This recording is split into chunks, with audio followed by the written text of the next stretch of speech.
नमस्कार। आज के इस वीडियो में हम कवर करेंगे मैटर इन आवर सराउंडिंग्स को। हमारी इस दुनिया में जो कुछ भी बना हुआ है वो मैटर से बना हुआ है।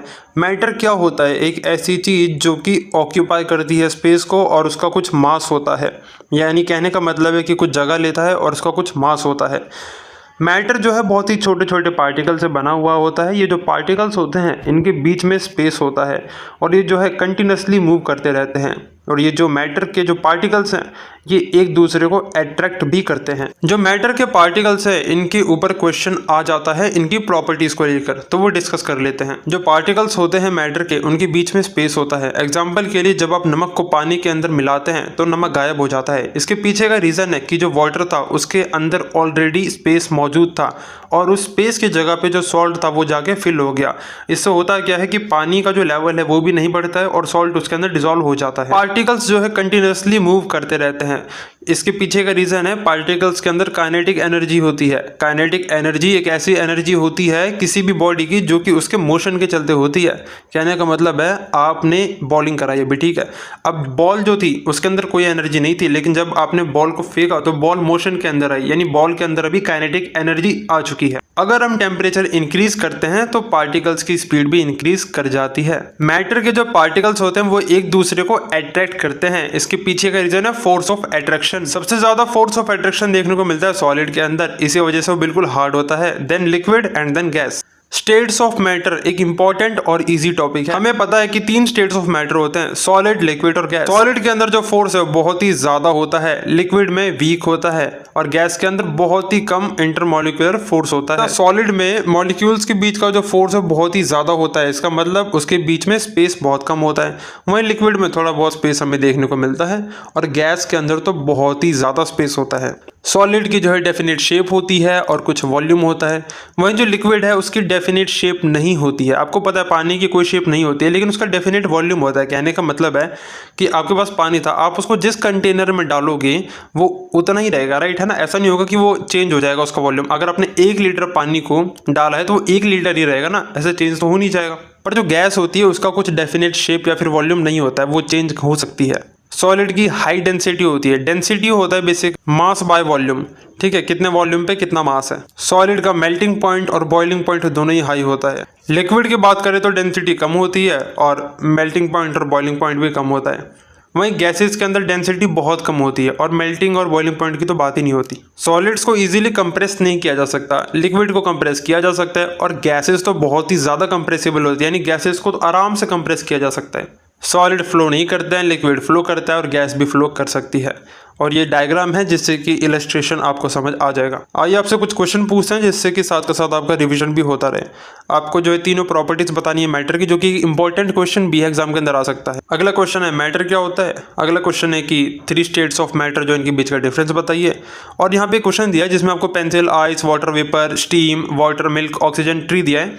आपको बताना है इनको स्टेट्स ऑफ मैटर के अकॉर्डिंग, यानी कि ये सॉलिड है, लिक्विड है या फिर गैस है। अगला टॉपिक आता है इस चैप्टर के अंदर 2 और स्टेट्स की बात देखने को मिलती है। एक होता है प्लाज्मा, एक होता है बोस-आइंस्टाइन कंडेंसेट, लेकिन बेसिकली हम 3 ही पढ़ते हैं। जो प्लाज्मा होता है उसकी कोई भी फिक्स वॉल्यूम या फिर फिक्स शेप नहीं होती है।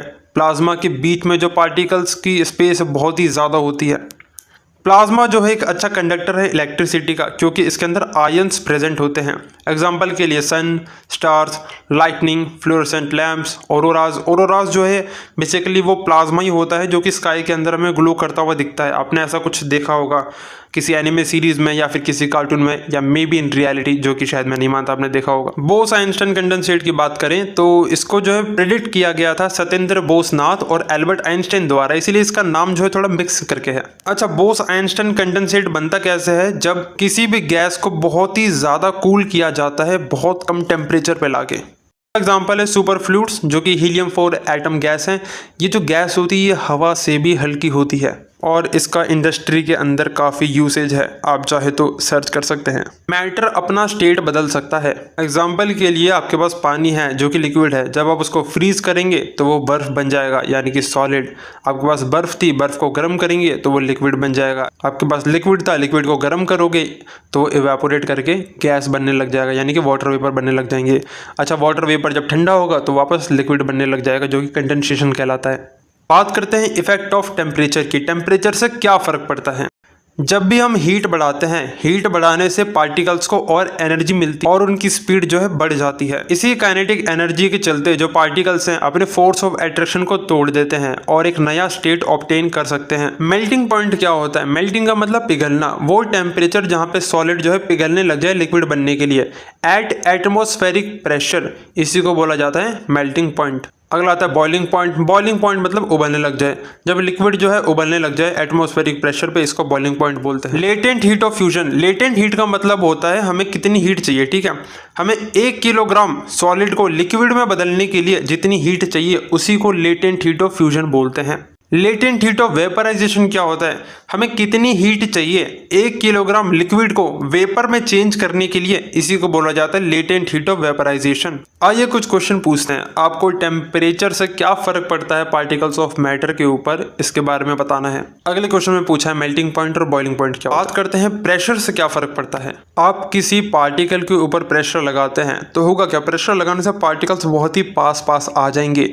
और मैंने आपको क्या बताया था कि जो गैसेज होती है बहुत ही हाईली कंप्रेसिबल होती है, यानी कि उनके पार्टिकल्स को बहुत ही ज़्यादा कंप्रेस किया जा सकता है। तो बहुत ही बेहतरीन एग्जांपल है कार्बन डाइऑक्साइड। कार्बन डाइऑक्साइड को हाईली कंप्रेस करके हम क्या बनाते हैं, हम बना सकते हैं ड्राई आइस, ठीक है। तो CO2 पे हम करते क्या, उसके पार्टिकल्स पे बहुत ही ज़्यादा प्रेशर लगा देते हैं और उसका टेम्परेचर बहुत कम कर देते हैं, जिससे कि हमें मिल जाती है ड्राई आइस, जिसका कि जनरली आपने यूज़ कहीं ना कहीं होते हुए देखा ही होगा। अगला टॉपिक है सब्लिमेशन। बहुत इंपॉर्टेंट है, एग्जाम में क्वेश्चन आता ही आता है। जब हमारा सॉलिड है वो डायरेक्ट गैसियस स्टेट के अंदर चेंज हो जाए बिना लिक्विड में कन्वर्ट हुए, उसे कहते हैं सब्लिमेशन। बहुत ईजी सा टॉपिक है।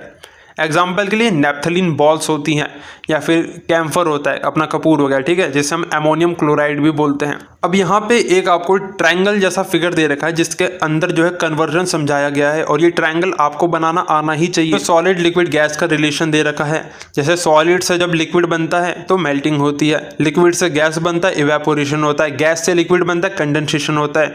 बात करते हैं इवेपोरेशन की। इवेपोरेशन हमें पता है जब लिक्विड हमारी गैस में कन्वर्ट होने लग जाए किसी भी टेम्परेचर। अरे भाई पानी गर्म करते हैं ना, पानी गर्म करने से होता क्या, भाप बनने लग जाती है, वही इवेपोरेशन है। Factors affecting evaporation. अगर सरफेस एरिया ज्यादा होगा तो इवेपोरेशन ज्यादा होगा। अगला पॉइंट बहुत सिंपल है, टेम्परेचर बढ़ाओगे तो इवेपोरेशन जल्दी हो जाएगा। बहुत सिंपल है ये तो। Decrease in humidity increase the rate of evaporation. इसलिए हमें यह समझना पड़ेगा कि ह्यूमिडिटी क्या होती है। ह्यूमिडिटी होता है amount of water vapour present in our surrounding. देखो जो वाटर वेपर होता है ना, वो भी बेसिकली एक गैस का ही टाइप है। जितनी ज्यादा ह्यूमिडिटी होगी उतना ही कम इवेपोरेशन, और जितनी कम ह्यूमिडिटी होगी उतना ही ज्यादा इवेपोरेशन होगा। अच्छा, अगर हवा तेज चलेगी तब भी इवेपोरेशन तेज होगा। रीजन क्या है? हवा तेज चलेगी तो ह्यूमिडिटी कम हो जाएगी, ह्यूमिडिटी कम हो जाएगी तो यहाँ पे भी इवेपोरेशन तेज हो जाएगा। जब भी कोई लिक्विड गैस के अंदर कन्वर्ट होता है तो उसको एनर्जी चाहिए होगी, ऐसे तो हो नहीं जाएगा। तो एनर्जी करता क्या है, वो अपने आसपास की सराउंडिंग से, सरफेस से एनर्जी ले लेता है, जो कि हीट एनर्जी होती है, और फिर हमारी जो सराउंडिंग है वो कूल हो जाती है। हमें पता है जैसे छत पे क्या करते हैं, पानी डालते हैं, तो पानी क्या करता है, पानी जब उड़ता है तो उस छत की हीट एनर्जी को लेके भी उड़ जाता है, तो वो क्या होती है, छत ठंडी हो जाती है। कुछ फेनोमेना समझा रखे हैं, जैसे कि एसीटोन होता है, यानी नेल पॉलिश का जो रिमूवर होता है, जब उसको अपनी हथेली पे डालते हैं तो हमारे हाथों को ठंडा फील होता है। क्यों होता है? क्योंकि जो उसके पार्टिकल्स होते हैं वो हमारी पाम से एनर्जी को गेन करते हैं और इवेपोरेट कर जाते हैं और हमारा हाथ ठंडा फील करता है। कुछ क्वेश्चन की बात कर लेते हैं। आपको वो फैक्टर्स लिखने हैं जिससे कि इवेपोरेशन पर फर्क पड़ता है। बहुत ही इंपॉर्टेंट क्वेश्चन है, एग्जाम में कई बार आता है। अगला क्वेश्चन भी बहुत इंपॉर्टेंट है कि सब्लिमेशन क्या होता है, उसके 2 एग्जाम्पल दीजिए। एग्जाम में ये दोनों क्वेश्चन तो बहुत ही प्यारे क्वेश्चन है, जरूर आते हैं। इस चैप्टर का लास्ट और one of the most important topic बचा हुआ है, जो कि है टेम्परेचर। टेम्परेचर की ऐसा यूनिट होती है केल्विन। अच्छा, यहाँ पे कन्वर्जन की बात कर लेते हैं, यानी इनकी वैल्यूज का कन्वर्जन कैसे होता है। हमें पता है डिग्री सेल्सियस में कोई वैल्यू दे रखी है, और अगर हमें उसे केल्विन के अंदर बताना है तो हमें उसमें 273 ऐड कर देना है। एग्जाम्पल के लिए आपको 30 डिग्री सेल्सियस दे रखा है और इसे केल्विन में बताना है, तो आपको 30 डिग्री के अंदर 273 ऐड कर देना है। वहीं जब आपको उल्टा बताना हो, केल्विन से सेल्सियस के अंदर बताना है, तो आप क्या करेंगे, आप उस टाइम पे प्लस कर रहे तो इस टाइम पे माइनस कर देंगे। Good day, keep studying. आप हमारी बाकी वीडियोस भी चेक कर सकते हैं फिजिक्स और बायोलॉजी से रिलेटेड, और हमने जो है एक स्पेशली प्लेलिस्ट भी क्रिएट कर दी है जिससे कि आप सभी वीडियोस को एक ही बार में गो थ्रू कर पाएंगे। Have a good day, keep studying, bye bye.